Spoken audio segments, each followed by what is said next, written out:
Hello friends, Mithu kitchen ব্লগসে আপনাদের স্বাগত। আজকে আমি বানিয়ে দেখাবো একটা অসাধারণ রেসিপি, গরম ভাত দিয়ে একেবারে জমে যাবে।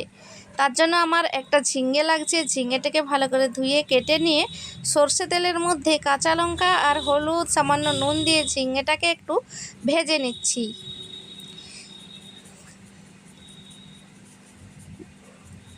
ভাজা ভাজা হয়ে গেলে তারপরে আমি প্লেটের মধ্যে নামিয়ে ঠান্ডা করে নেব।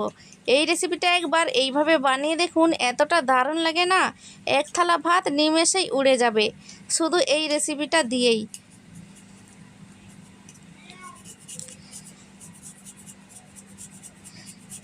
সাথে কয়েকটা রসুনও আমি সর্ষে তেলের মধ্যে ভেজে নিচ্ছি। চাইলে আরও লঙ্কা ব্যবহার করতে পারেন, যে যেমন ঝাল খায়।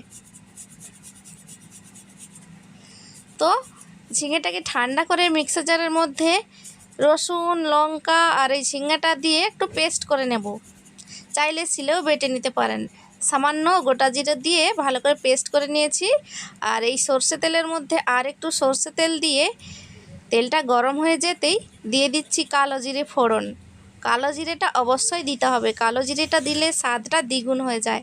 তারপরে দিয়ে দিচ্ছি রসুন থেতো করা রসুন দিয়ে একটু ফোড়ন দিয়ে দিচ্ছি।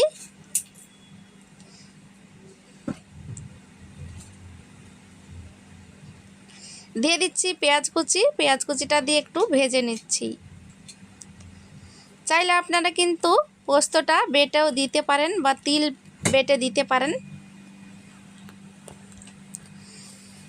যেহেতু আজকে আমি ঝিঙে ভর্তা বানাচ্ছি, তাই আমি যেভাবে বানাচ্ছি আপনারা এইভাবেই বানিয়ে দেখুন, এতটা দারুণ লাগে না বন্ধুরা, এর স্বাদ মুখে লেগে থাকবে। তারপরে আমি যে বেটে রেখেছিলাম ঝিঙাটার পেস্ট দিয়ে দিচ্ছি, দিয়ে ভালো করে একটু মিশিয়ে নেড়ে চেড়ে নেব।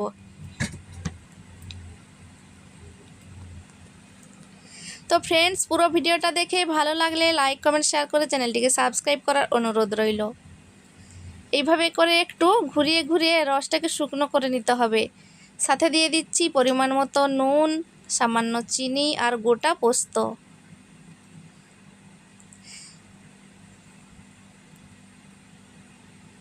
দিয়ে ভালো করে এভাবে মিশিয়ে নেড়ে চেড়ে নিচ্ছি।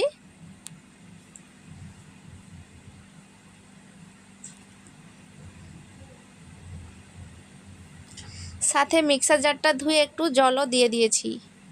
দিয়ে ভালো করে এভাবে ঘুরিয়ে ফিরিয়ে একটু নেড়ে জলটাকে শুকনো করে নেব। ফ্রেন্ডস, আজকের এই রেসিপিটা দেখে কেমন লাগলো কমেন্ট করে অবশ্যই জানাতে ভুলবেন না। ভালো লাগলে কিন্তু একটা লাইকও করে দেবেন।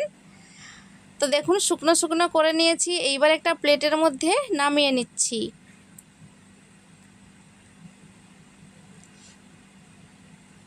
আহা, এতটা দারুণ খেতে লাগে না বন্ধুরা, একবার বানান, নাহলে বিশ্বাসই করতে পারবেন না।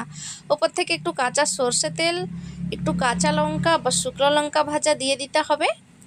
এতটা দারুণ লাগবে না বন্ধুরা, গরম ভাতের সাথে একেবারে জমে যাবে। তো দেখুন বন্ধুরা, আমি নামিয়ে নিয়েছি। তো ভিডিওটা আমি এখানেই শেষ করছি। ভালো থাকবেন, সুস্থ থাকবেন। দেখা হবে পরবর্তী ভিডিওতে নতুন কোনো রেসিপি নিয়ে।